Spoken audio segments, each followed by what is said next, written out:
नमस्कार साथियों, स्वागत है आपका एक्सप्लेंट इन्फो में। आशा करती हूँ कि आप सभी अच्छे होंगे और अपनी पढ़ाई को अच्छे तरीके से कर रहे होंगे।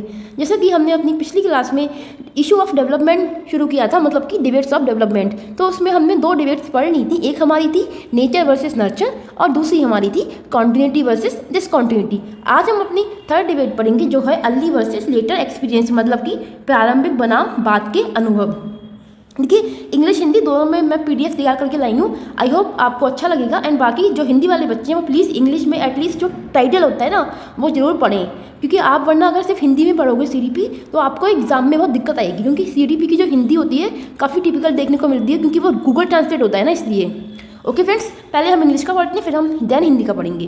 देखिए, अकॉर्डिंग टू फ्रायड, जो फ्रायड थे, सिगमंड फ्रायड, आपने नाम सुना होगा। वो कहते हैं कि much of a child's personality is completely establish by the age of 5, कि एक बच्चे का जो अधिकांश व्यक्तित्व है वो 5 साल की उम्र तक डेवलप हो जाता है। वैसे भी आपने सुना होगा कि कहा भी जाता है कि बच्चे का जो मतलब जो उसका मेंटल डेवलपमेंट है वो 90% 5 ईयर्स तक हो जाता है। एक भी आता है कि बच्चे की 90% बुद्धि का विकास 5 साल तक की उम्र में हो जाता है। तो उसी बात को सिगमंड फ्रायड ने कहा है कि much of a child personality is completely established by the age of 5। अब इफ दिस इज इंडीड, अगर ये वास्तव में है, those who have experience deprived और अब्यूसिव चाइल्डहुड, मतलब कि ऐसे बच्चे जिनका बचपन अच्छा ना रहा हो या फिर कुछ निगेटिव एक्सपीरियंस उनके बचपन में रहे हो, माइट नेवर एडजस्ट और डेवलप नॉर्मली, तो वो बच्चे कभी भी नॉर्मली डेवलप नहीं हो पाएंगे। देखिए, मतलब कि एक बच्चा है, दो हम कैटेगरी बच्चे को रखते हैं। एक बच्चा है जिसका बचपन मतलब 5 साल तक की उम्र उसकी हैप्पीली रही है। एक बच्चा है जिसने लाइफ में बहुत सैड रही, मतलब कि जिसने बहुत स्ट्रगल किया। या फिर आपने देखा होगा, अगर आप कभी भी घर से बाहर निकलते हैं और देखते हैं कि छोटे छोटे बच्चे हैं आपको रोड के किनारे भीख मांगते हुए मिल जाते हैं, उल्टे सीधे काम इन द सेंस कि किसी खोखे में काम कर रहे होते हैं। मतलब जो भी आप सबने एक्सपीरियंस किया होगा, रोड पर तो हर कोई जाता है। तो वो क्या है, उन बच्चों का जो मेंटल लेवल होगा, क्या उसका डेवलपमेंट वैसे होगा जैसे कि एक हैप्पी फैमिली में रहने वाला बच्चे का हो रहा है? नहीं ना। और फिर लाइफ टाइम तक के लिए वो चीज़ें जो उसके बचपन में उसके साथ घटी हैं वो उसकी पूरी लाइफ जर्नी को इफेक्ट डालेंगी। तो वही बात यहाँ पे कही गई है। अब एक बार हिंदी में पढ़ देती हूँ। वैसे तो मैंने हिंदी इंग्लिश बाइलिंगुअल होकर बोल रही हूँ। देखिए, जो सिगमंड फ्रायड है वो कहते हैं कि बच्चे का अधिकांश व्यक्तित्व 5 वर्ष की आयु तक पूरी तरह से स्थापित हो जाता है। यदि वास्तव में ऐसा है तो जिन लोगों ने वंचित या अपमानजनक बचपन का अनुभव किया है वे कभी भी समान रूप से समायोजित या फिर विकसित नहीं हो पाएंगे। मतलब ऐसे बच्चे जिनका बचपन अच्छा ना रहा हो या फिर बचपन में कुछ बुरे एक्सपीरियंस मिले हो तो उनको लाइफ टाइम एडजस्ट होने में दिक्कत आएगी, क्योंकि कहीं ना कहीं होता है ना, पास्ट जो मेमोरी होती है आपकी वो आपके प्रेजेंट में रिफ्लेक्ट डालती है। अगर मतलब लाइफ में कुछ अच्छा भी चल रहा होता है लेकिन कोई चीज़ ऐसी अचानक से होती है जो आपकी मतलब पास्ट से संबंधित होती है तो आप एकदम से इफेक्टिव होते हो।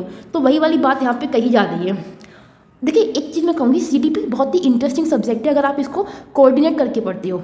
यहाँ पे सारी टर्मिनोलॉजी एक से जुड़ी हुई है, बिल्कुल अलग नहीं है। इसे एक स्टोरी वे में समझिए और प्रैक्टिकली खुद पे डाल के देखिए तो आपको ये अच्छे से समझ में आएगा और लाइफ टाइम याद भी रहेगा। इसमें कह क्या रहे हैं, बच्चे का डेवलपमेंट, उसकी सारी चेंजेस, उसकी मेंटलिटी, इंटेलेक्चुअल या फिर बॉडी लैंग्वेज, उन सब की तो हम बात करते हैं।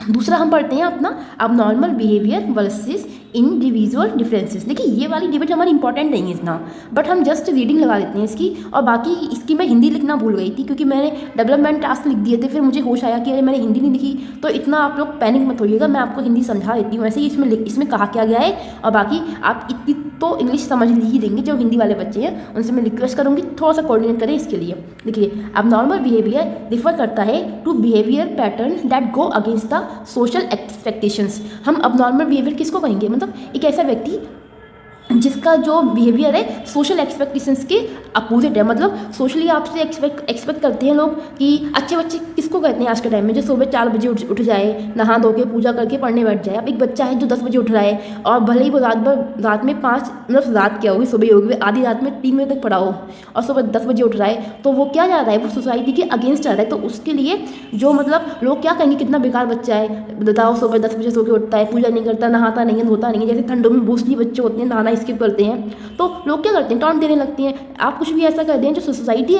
मतलब एक्सेप्ट नहीं करती, क्योंकि सोसाइटी क्या चाहती है, जो ट्रेडिशंस उसने बनाए हैं आप उनको फॉलो करें। और बच्चा अगर सोसाइटी के ट्रेडिशंस के अपोजिट जाता है तो उसको कहा जाता है कि उसका बिहेवियर कैसा है, अब नॉर्मल है। आपने अलगाववादी वगैरह टर्मिनोलॉजी पढ़ी होगी।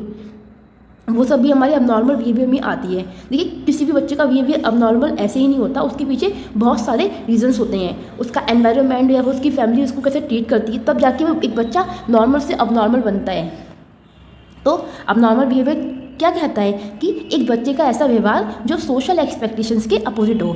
समाज जो उससे अपेक्षा रखता है उसके अनुरूप अगर वो व्यवहार नहीं करेगा तो वो कहलाएगा अबनॉर्मल बिहेवियर वाला व्यक्ति। जबकि जो नॉर्मल बिहेवियर है आपका या फिर इंडिविजुअल डिफरेंसेस, वो कहता है कि एक ऐसा व्यवहार एक व्यक्ति का जो समाज के अकॉर्डिंग चल रहा हो, वो हमारा क्या आएगा, इंडिविजुअल डिफरेंसेस का आएगा। लेकिन अब बिहेवियर बिकम नॉर्मल और अबनॉर्मल, ये किस पे डिपेंड करता है, कल्चरल कॉन्टेक्स्ट ऑफ इंडिविजुअल, कि एक व्यक्ति किस मतलब पृष्ठभूमि से आ रहा है, उसका बैकग्राउंड कहाँ है, वो रहता कहाँ पे है, या उसकी मतलब फैमिली की स्टेबिलिटी या फिर फैमिली का स्टैंडर्ड क्या है, बहुत सारी चीज़ें मैटर करती है। देखो ये कल्चरल कॉन्टेक्स्ट की जो थ्योरी है हमारी वाइगॉस्की ने भी दी है। तो एक बच्चे के डेवलपमेंट पे कल्चरल कॉन्टेक्स्ट भी बहुत प्रभाव डालता है, उसकी सोसाइटी भी डालती है, उसकी जो सामाजिक और सांस्कृतिक रचना है वो भी उसके विकास को प्रभावित करती है। आई होप हिंदी वाले बच्चों को दिक्कत नहीं हुई होगी, क्योंकि मैंने जो मेन चीज़ थी वो डिफाइन कर दी है अब नॉर्मल। और मेरे ख्याल से जितने भी बच्चे किशोरावस्था में आते हैं वो मोस्टली अब नॉर्मल बिहेवियर के ही होते हैं, मोस्टली 99% देखो, क्योंकि उस समय ना आपके अंदर एक अलग ही जोश होता है, आप खुद को बिल्कुल अलग समझते हो और जो आपके थॉट्स होते हैं उसको दुनिया एक्सेप्ट करती नहीं है।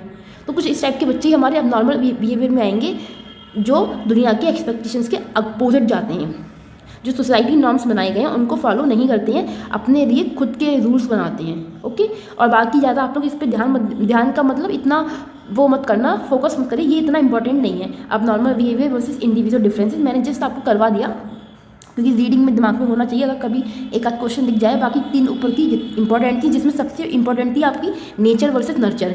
उसमें जो आपकी टैबुलर आंसर टर्म है ना, ये वाला क्वेश्चन पूछा गया है प्रीवियस ईयर में, तो इन चीज़ों को ध्यान रखिएगा।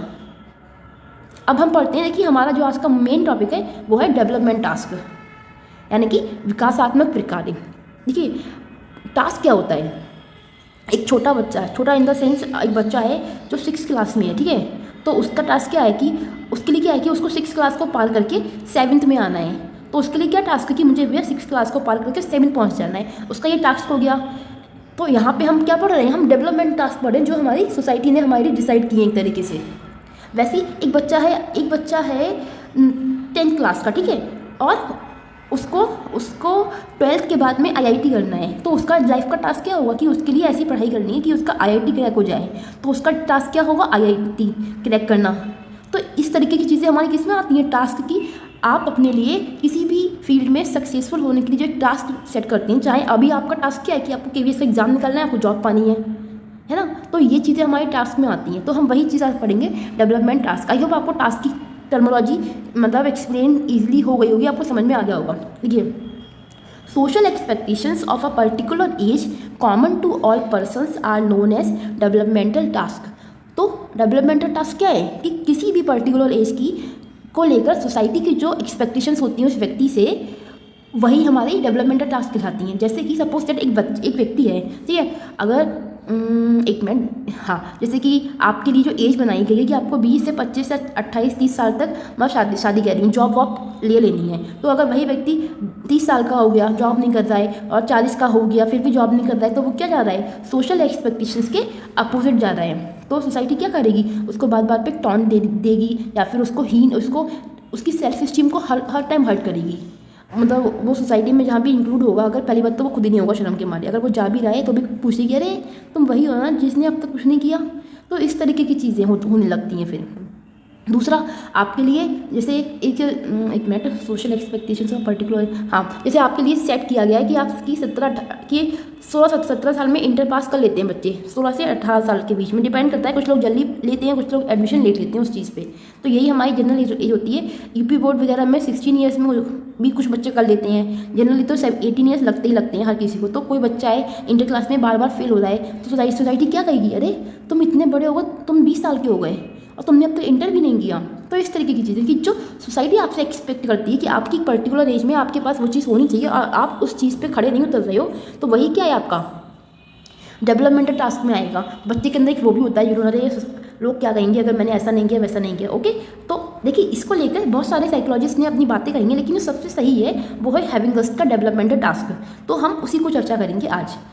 देखिए हैविंगस्ट डेवलपमेंटल टास्क फॉर इन्फेंसी तो आप लोग समझते हैं ना, शैशवावस्था के लिए जो इन्होंने अपने डेवलपमेंटल टास्क दिए हैं। तो एक और देखिए उन्होंने इन्फेंसी को बर्थ से लेकर 6 साल तक माना है, यानी कि 0 से लेकर 6 ईयर तक। अब आप लोग कहेंगे मैम आपने तो पढ़ाया था कि जो शैशवावस्था होती है, इन्फेंसी होती है, वो 0 से लेकर 2 ईयर्स तक होती है। देखिए ये अलग अलग साइकोलॉजिस्ट ने अलग अलग तरीके से मानी है। मैंने आपको जनरल वाली पढ़ाई थी जो हर जगह मतलब अप्लाई होती है। तो इनकी जो इन्फेंसी की स्टेज है वो बर्थ से लेके 6 साल तक है।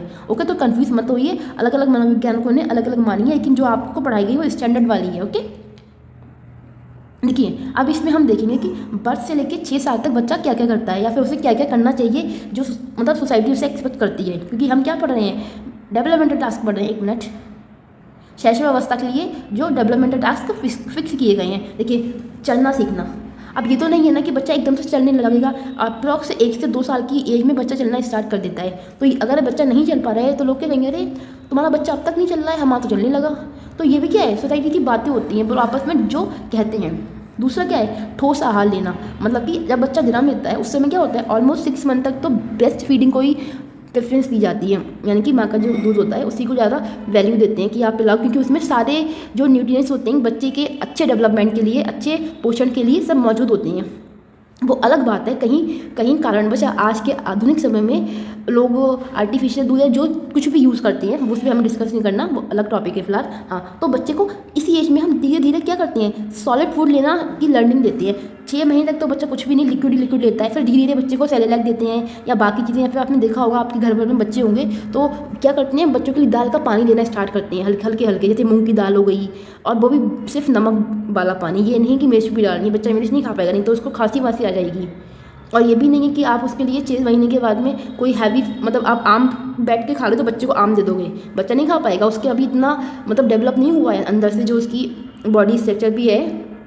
तो वही चीज़ कि हम क्या कर रहे हैं, बच्चे को धीरे धीरे ठोस आहार लेना, यानी कि learning to take solid food सिखा रहे हैं। फिर बच्चा 1 साल का होगा, फिर वो दाल वाल का पानी पीना सब कुछ सीख जाएगा। फिर और बड़ा होगा तो उसको हम रोटी वोटी भी देते हैं हल्की हल्की, फिर चावल देना शुरू करते हैं, दाल चावल मिला के देते हैं। तो इस तरीके से हम उसको ट्रेनिंग देते हैं सॉलिड फूड खाने की, और फिर 6 साल तक वास्ते वास्ते अच्छा खासा बच्चा खा पी लेता है, सब कुछ कर लेता है। फिर बात करना सीखना, यानी कि लर्निंग टू टॉक। इसी एज में क्या होता है, बच्चे को धीरे धीरे बात करना सिखाते हैं। पहले बच्चा क्या करता है, अम्मा या फिर मतलब जनरली सबसे पहले माँ ही शब्द प्रोनाउंस करता है बच्चा, लेकिन वो जैसे जैसे उसकी एज बढ़ती आती है तो वो बाकी शब्दों को भी जान पाता है। उसकी डिक्शनरी में नए नए वर्ड जुड़ते जाते हैं, जो भी उसके परिवार में लोग रह रहे होते हैं, भैया दीदी चाचा चाची बुआ दादी बाबा, तो उन सब जो टर्मिनोलॉजी है, जो शब्दावली है, वो भी उसकी लाइफ में ऐड होती है और वो बात करना भी सीखता है। फिर कि मतलब और फिर 2 साल तक तो वो बोलने लगता है अच्छा खासा। और कुछ बच्चे तो ऐसे होते हैं जिनमें डेवलपमेंट जल्दी देखने को मिलता है, तो वो 1.5 साल में अच्छा खासा खूब बोलने लगते हैं, और फिर तो पूछो मत कितना बोलते हैं उसके बाद में, 2-3 साल के बाद में, कि आपको चुप कराना पड़ेगा कि चुप हो जाओ एक बार अगर बोलना शुरू कर दें। 4th होता है हमारा शरीर से सांस के उन्मूलन को नियंत्रित करना सीखना। तो देखो पहले क्या है, बच्चा बिस्तर पर लेटे सूसू पॉटी सब कुछ कर रहा है, उसको कंट्रोल नहीं है। वो होते होते क्या होती है, बच्चे की सूसू निकल जाती है, पॉटी निकल जाती है, वो हाथ पैर ही बेड पे फटफटाता रहता है और उसकी मतलब जितनी भी ये एलिमिनेशन प्रोसेस है अपने आप हो जाता है। लेकिन जब वो धीरे धीरे हम बच्चे को ट्रेन करते हैं, आपने देखा होगा कि घर वगैरह में आपके बच्चा होगा तो मम्मी वगैरह क्या करती हैं, बच्चे को लेती हैं, बिठाती हैं, फिर उसको करती हैं शूज, मतलब ये कुछ एक्शंस होते हैं जिससे बच्चे को ट्रेनिंग दी जाती है कि हम जब ये वाली साउंड निकालेंगे तुमको सुसु करनी है उस टाइम पे। ये आप सबके साथ में भी हुआ होगा या फिर आपके घर में बच्चे होंगे तो आपने कभी रियलाइज़ किया होगा। फिर धीरे धीरे क्या होता है, बच्चे को हम टॉयलेट जाने के लिए या फिर पॉटी करने के लिए उसको समझाने लगते हैं कि टॉयलेट जाना है तो बता दो बेटा, पॉटी आ रही है तो हमको बता दो, हम आपको वहाँ वॉशरूम मतलब टॉयलेट में लेके जाएंगे और पॉटी कराएंगे। जो भी है, जो भी वेस्ट एलिमिनेशन है वो आप उसको फिर धीरे धीरे सिखाते हो जब बच्चा स्टेबल होने लगता है। तो फिर लिंग अंतर करना सीखना, यानी कि लर्निंग सेक्स डिफरेंस। देखो ये तो बच्चा अप्रोक्स से 4 से 5 साल की एज में आता है, तब जाके ये चीज़ सीख पाता है हल्का हल्का। लिंग अंतर करना सीखना मतलब girl boy in the sense वो नहीं कि ये फीमेल है और मेल में जैसे बहन है भाई है इस तरीके का। बाकी सेक्स और जेंडर में कोई कन्फ्यूजन हो तो आप बता सकते हो। फिर शारीरिक स्थिरता प्राप्त करना, यानी कि गेन फिजियोलॉजी स्टेबिलिटी, यानी कि जब बच्चा जन्म लेता है तो आपने देखा होगा कि 8 महीने तक बच्चा 6 महीने का बच्चा बिना सपोर्ट के बैठ भी नहीं पाता है, उसको 6 से 8 महीने लगते हैं बैठने में भी, सपोर्ट देने में। तो धीरे धीरे उसकी बॉडी डेवलप होती है कि मतलब वो अपने बॉडी ऑर्गन्स पे या बॉडी पार्ट्स पे एक स्टेबिलिटी प्राप्त करता है, उनको फिक्स करता है। पहले बच्चा बैठना सीखता है, फिर बच्चा उठनो चलना सीखता है, फिर जब वो बच्चा घुटनों चलना सीखता है, फिर बच्चा हल्के हल्के खड़ा होना सीखता है। उसमें वो 100 बार नीचे भी गिरता है, बट वो अप्रॉक्स 1 साल की उम्र तक बच्चा चलना सीख जाता है। मतलब वो अलग बात है, कहीं कहीं कुछ इशू रहते हैं, कुछ डिफ़िकल्टीज रहती हैं, तो ऊपर नीचे एज हो जाती है। तो इस तरीके से बच्चे की आती है अपने बॉडी पार्ट्स पे मतलब स्थिरता आती है, फिर वो भागेगा भी। 2 से 3 साल में तो भागना, दौड़ना, खेलना सब कुछ सीख जाता है बच्चा। उसके बाद में क्या होता है, सामाजिक और भौतिक वास्तविकता की सरल अवधारणाएं बनाना, मतलब making simple concept of social and physical reality. जब बच्चा 3-4 साल का हो गया, मतलब चलना बढ़ना सीख गया, तो उसके बाद में क्या करेगा, वो अपने घर में दादी हैं तो उनको पहचानेगा, हाँ ये मेरी दादी है, ये मेरे बाबा हैं, ये मेरी चाची है, मेरे ताऊ हैं, ये मेरी बहन है, ये मेरा भाई है। इस तरीके से वो सोशली लोगों को मतलब जिन लोगों से इन्वॉल्व होता है उन लोगों को समझने लगता है कि हाँ ये मेरे अपने हैं। अगर उसके घर से उसके दादी बाबा या दूर जाते हैं तो उसको बुरा लगता है कि दादी आप कब आओगी या नानी आप कब आओगी। तो ये चीज़ें होती हैं, वो दुनिया की चीज़ों को समझने लगता है, जो फिज़िकल रियलिटी होती है उस चीज़ के लिए। जैसे उसको फिजिकल का मतलब यहाँ से आप किसी भी ऑब्जेक्टिव चीज़ से ले सकते हो, चाहे उसके लिए टॉफ़ी, चॉकलेट वगैरह कुछ भी हो गया। माता पिता, भाई बहन और अन्य लोगों से भावनात्मक रूप से खुद को जोड़ना सीखना, यानी कि learning to relate one self emotionally to parents, sibling and other people. मतलब वो क्या हो रहा है इस एज में, जब बच्चा 3-4 साल में पहुंच जा रहा है तो वो समझ गया कि हाँ ये मेरा भाई है, ये मेरी बहन है। मतलब आप जो उसके आपसी रिश्ते हैं जिनके साथ में वो 24 घंटे रह रहा है उनको वो अपना समझने लगा है। जबकि छोटे पे क्या होता है, बच्चा नहीं जानता कि कौन मेरा अपना है, कौन मेरा पराया है, उसको माँ ही सब कुछ होती है उसके लिए। तो ये तो हमारे कुछ बेसिक थे जो बर्थ से लेकर 6 साल तक एक बच्चे के लिए डेवलपमेंटल टास्क फिक्स किए गए हैं कि हाँ अगर 6 साल तक बच्चा इन सब चीज़ों को कर लेता है तो हम उसको क्या मानते हैं कि हाँ उसने अपने डेवलपमेंटल टास्क अच्छे से अचीव कर लिए। वहीं कुछ बच्चे होते हैं जिनमें प्रॉपर न्यूट्रिएंट्स नहीं है, या फिर उनका इन्वायरमेंट में डिफेक्ट है, या फिर कोई अनुवांशिकी यानी कि हेरिडिटी डिफेक्ट होता है, तो वो उस लेवल तक का गेन नहीं कर पाते हैं टास्क।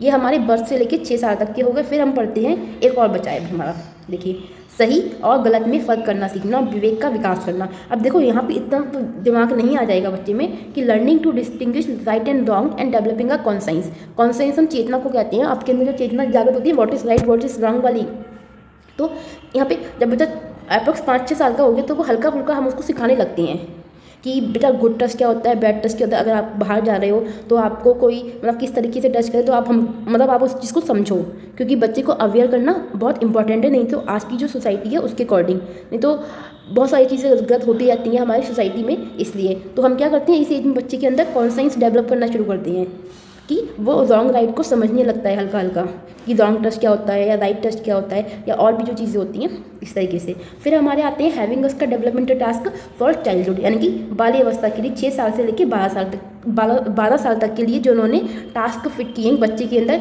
कि उसको ये वाले टास्क 6 से लेकर 12 साल तक की एज में अचीव कर लेने चाहिए।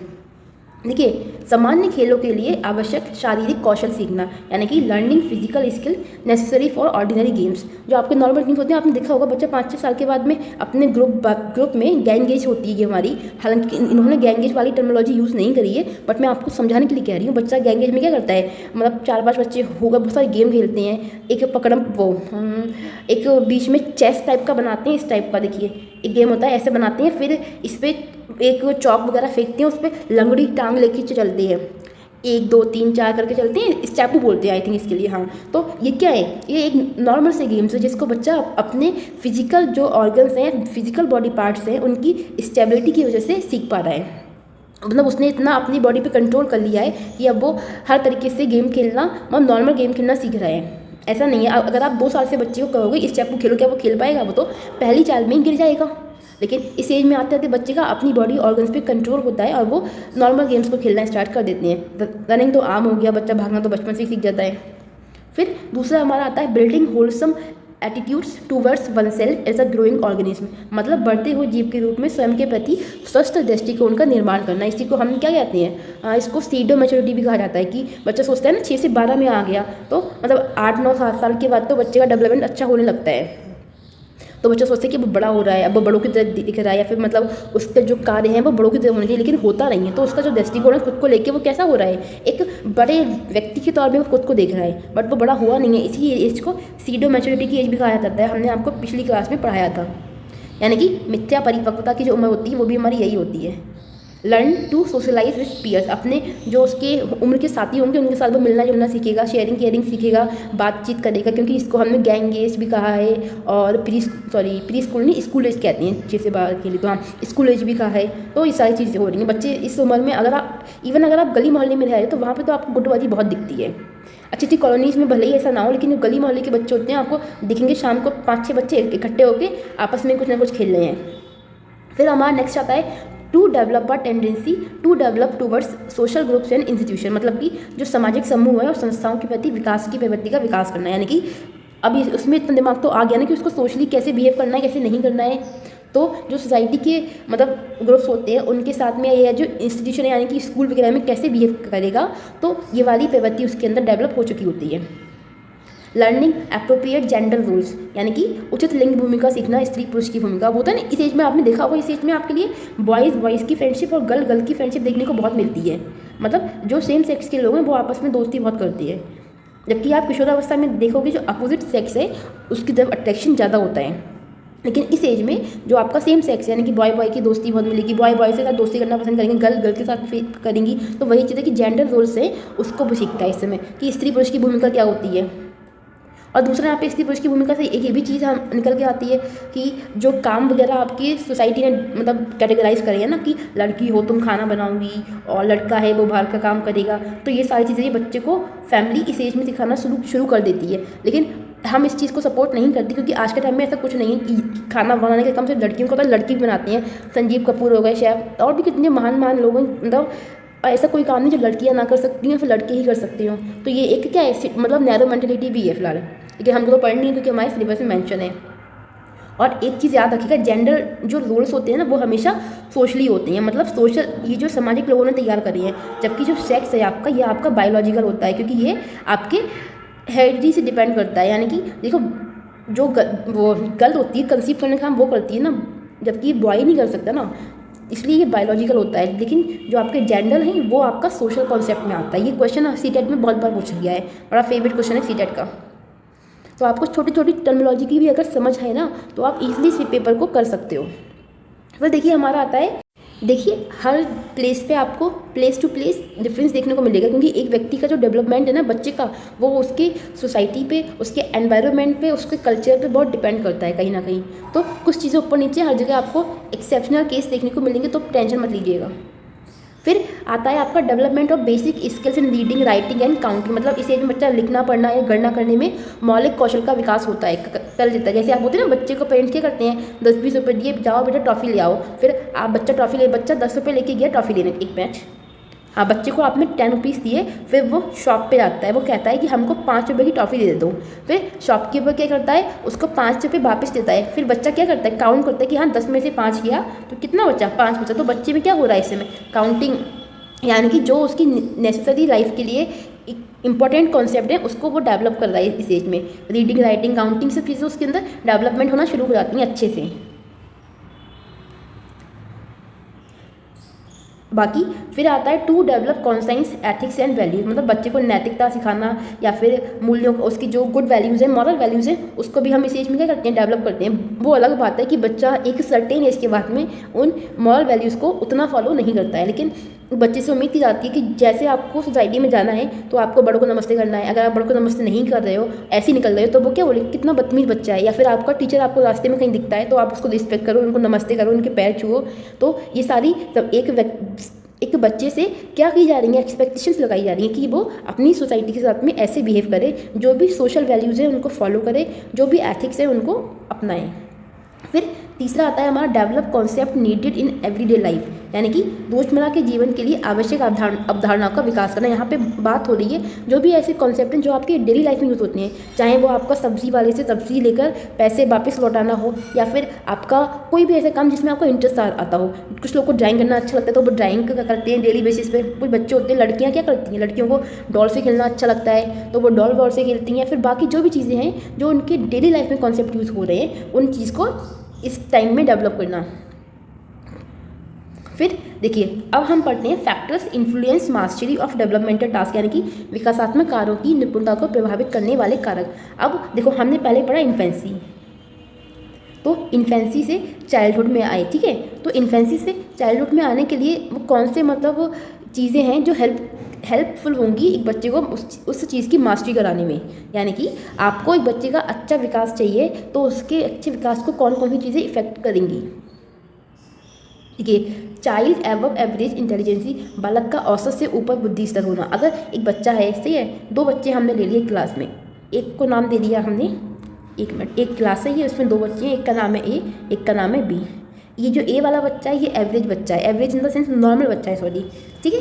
तो ये हर काम वैसे ही करता है जैसे टीचर ने बता दिया उतना कर लिया। एक ही बी वाला बच्चा है जो एक्स्ट्रा शार्प है, मैम कोई काम देती है तो वो उससे 2 क्वेश्चन और आगे करता है। तो ये बच्चा क्या है हमारा, तो एबव इंटेलिजेंसी रेट में आएगा, मतलब कि इस बच्चे का जो बुद्धि स्तर है वो कैसा है, औसत से ज़्यादा है। तो ये भी क्या है, एक मास्टरी है, एक एड्स है जो बच्चे के डेवलपमेंटल टास्क के और अचीव करने में उसको हेल्प करेगा।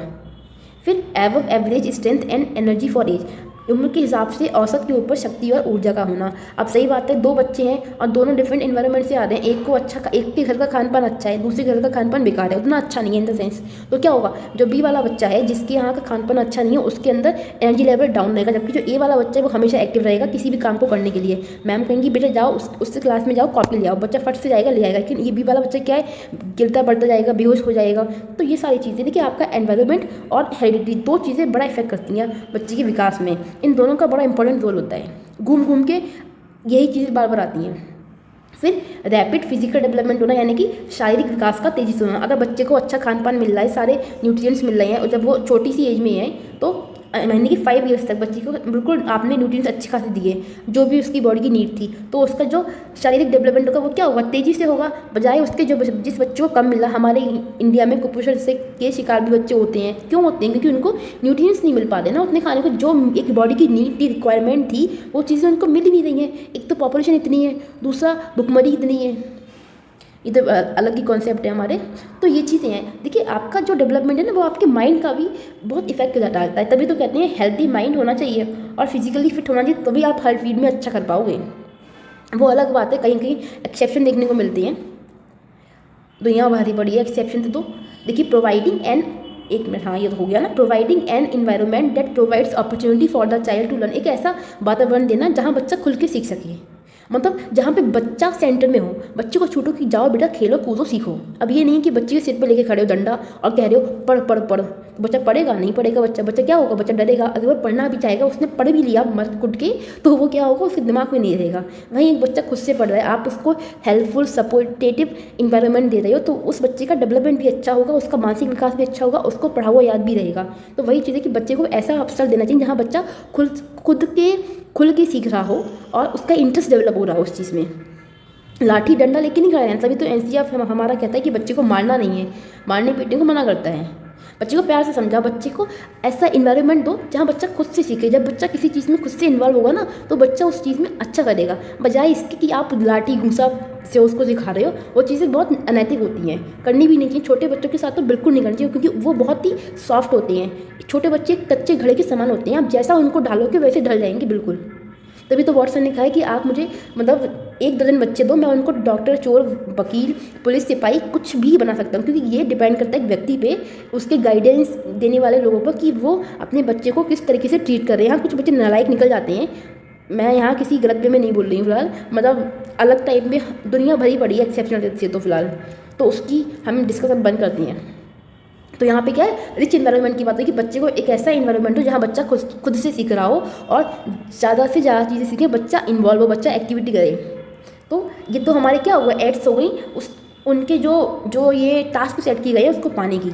ये इन्फेंसी से लेके चाइल्डहुड में जाने के लिए जो टास्क सेट किए गए हैं उसको पाने के लिए ये एड्स थी कि हेल्प, ये अगर बच्चे में है तो बच्चे की क्या होगी, हेल्प होगी, बच्चा एक नॉर्मल बच्चे से ज़्यादा जल्दी वो काम कर पाएगा। देखिए ये हैविंगस की थ्योरी आप जरूर अच्छे से पढ़ना, मैंने प्रॉपर लिखा है इंग्लिश हिंदी में भी, और बाकी इसमें अभी एडोलसेंस वाला हम कल पढ़ेंगे। आज के लिए हम थोड़ा इतना ही रखेंगे, ऑब्स्टेकल सॉल्व पढ़ लेते हैं, ओके। इसको ध्यान से पढ़ना, इसको कम से कम 4 से 5 बार पढ़ना, क्योंकि ये नई थ्योरी है, अभी तक आपने सीटेट वगैरह में नहीं पढ़ा होगा इसके लिए, इसलिए, और इससे क्वेश्चन देखे गए हैं। बाकी मैं अपने चैनल पे कोशिश करती हूँ आपको वही चीज़ दूँ जो आपके एग्ज़ाम के ओरिएंटेड हो। फालतू बकवास, हमको ज्ञानी बाबा नहीं बनना, विद्वान बाद में बन जाइएगा, साइकोलॉजिस्ट बनिएगा, कुछ भी बनिए, साइंटिस्ट बनिए, जो बनना हो बनिए। अभी वो पढ़िए जो आपके एग्ज़ाम के लेवल का हो, एग्ज़ाम में आने का हो। क्योंकि मैं अभी काफ़ी सारे जो मेरे खुद के नोट्स हैं, जो मैंने खुद पढ़े हैं, उनको गूगल से हर जगह से अपडेट करने के बाद आपको ये ला के देती हूँ।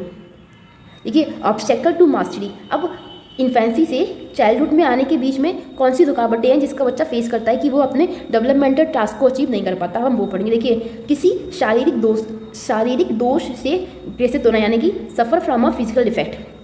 हम हमारे इंडिया में इतने बच्चे कुपोषण का शिकार हैं, तो क्या वो कुपोषण उनकी इन्फेंसी से चाइल्डहुड में जाने के बीच में ऑब्स्टेकल नहीं है? ऑब्स्टेकल ही तो है, एक रुकावट ही तो है। जब बच्चे को अच्छी हेल्थ ही नहीं है तो वो क्या किसी चीज़ में मास्टरी हासिल कर पाएगा? क्या उसको टास्क पूरा कर पाएगा? नहीं कर पाएगा।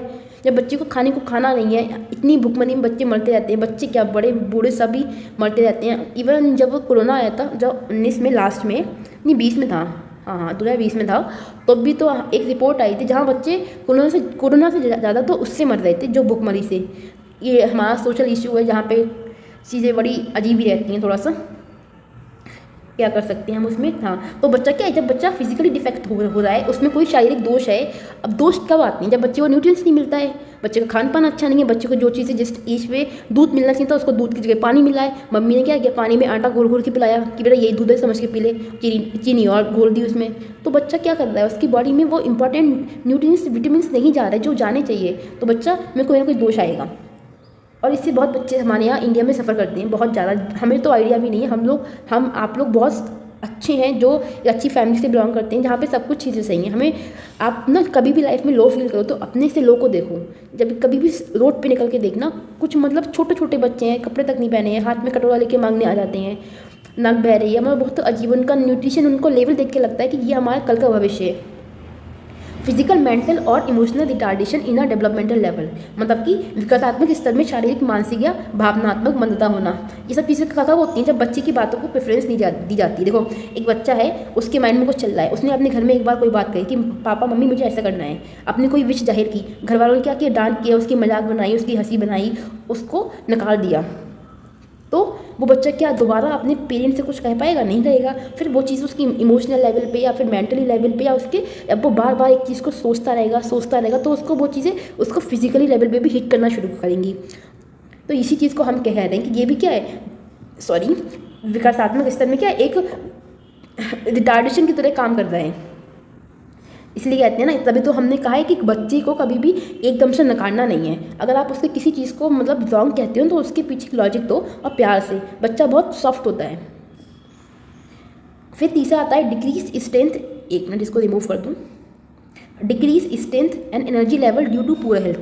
खराब हेल्थ की वजह से क्या है, एनर्जी लेवल का हमें खाने पीने को मिला नहीं। कभी कभी आप खुद को ही देख लो, हम लोग अगर एक दिन खाना ना खाएं, दूसरे दिन मुरझाए होते हैं। हमारा जो एनर्जी लेवल होता है वो तक डाउन होता है। हम तो फिर भी इतने बड़े हो गए हैं, वो तो बच्चे हैं, उन्हें तो प्रॉपर हर चीज़ टाइम पर चाहिए। तो ये सब चीज़ें क्या करती हैं? देखो, हेल्थ हो गई, सिंपल सी बात है, आपका CDP में 3-4 चीज़ें घूम के चलती रहती हैं। हेल्थ हो गया, एनवायरनमेंट हो गया, हेरिडिटी हो गई। ये सारी चीज़ें बच्चे के डेवलपमेंट को बहुत ज़्यादा इफेक्ट डालती हैं। हेल्थ हमारा किस में आता है? हेरिडिटी में आ जाता है कहीं ना कहीं। तो एक बच्चा अगर अच्छे से, तो 3 चीज़ें हमने पढ़ी ऑब्स्टेकल में।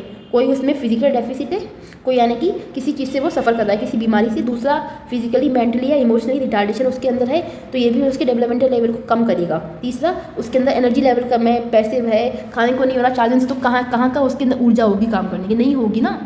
तो हमें इन चीज़ों पर वर्क करना होगा, जिससे कि हम क्या करेंगे, बच्चे को डेवलपमेंटल टास्क जो कि सोशली एक्सपेक्ट किए गए हैं वहाँ तक पहुँचा सकें। तो यही कहानी है आज की, जो कि हैविंग अ स्टूडेंट, जिन्होंने एक बच्चे के डेवलपमेंटल टास्क को लेकर कुछ चीज़ें फिक्स की हैं कि इस एज में बच्चे का इतना विकास हो जाना चाहिए और फिर नेक्स्ट एज में इतना होना चाहिए। अगर नहीं हो रहा है तो कोई कमी है, हमें उस पर मतलब चर्चा करनी चाहिए। तो ये तो हमने हैविंग अस्ट हो गया, इन्फेंसी। मैं थोड़ा लिख नहीं पाती हूँ एक्चुअली, मेरे पास कुछ रिसोर्सेस की कमी होती है, तो आप लोग को कोई दिक्कत तो नहीं होती ना गंदा गंदा देखने में जो मैं पेन से लिखती हूँ। चाइल्डहुड, आज हमने 2 चीज़ें पढ़ी हैं, कल हम पढ़ेंगे एडोलसेंस, उसके बाद में हम पढ़ेंगे डेवलपमेंट टेक्निक। एंड वीडियो को आप इसको 2 से 5 बार तो पढ़ना अच्छे से, क्योंकि ये बहुत इंपॉर्टेंट वाली थ्योरी है, अभी तक बिल्कुल फ्रेश है। और कोई आपको डाउट लगे, कुछ भी लगे तो आप बता देना कमेंट बॉक्स में। बाकी PDF के लिए आप हमारे टेलीग्राम पे हमको ज्वाइन कर सकती हैं, मैं PDF शेयर करती हूँ डेली। एंड मैंने अब तक 2018 का, 2016 का, 2017 का और 2015 का पेपर करा दिया है PRT KVS का। जरूर देख लें आपने अगर अब तक नहीं देखा है, क्योंकि वो आपकी तैयारी में काम आएगा। एंड इसके अलावा कोई भी डाउट हो तो आप कमेंट बॉक्स में बता देना।